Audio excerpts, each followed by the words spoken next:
Kahit buntis, kalaboso pa rin ang dalawang babaeng nagtutulak umano ng droga sa Laguna. Mga jeepney driver daw ang parokyano nila. Nakatutok si John Consulta, exclusive. Walang kawala sa bypass operation ng Santa Rosa City Police ang dalawang buntis na manitulak ang droga sa barangay Labas. Kapwa 8 buwang buntis na ang mga suspect na sina April Ramos at Rosemary de la Cruz. Ayon sa pulisya, si de la Cruz ang mismong taga-abot ng droga sa mga parokyanong jeepney driver.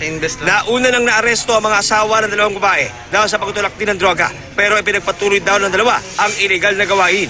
Ay halatang-halata naman kung kailan 10 oras ng gabi, madaling araw, ay nakapila ang mga jeep doon na hindi naman talagang usual na ruta. Kapwa namang itinanggi ng mga suspect ang aligasyon.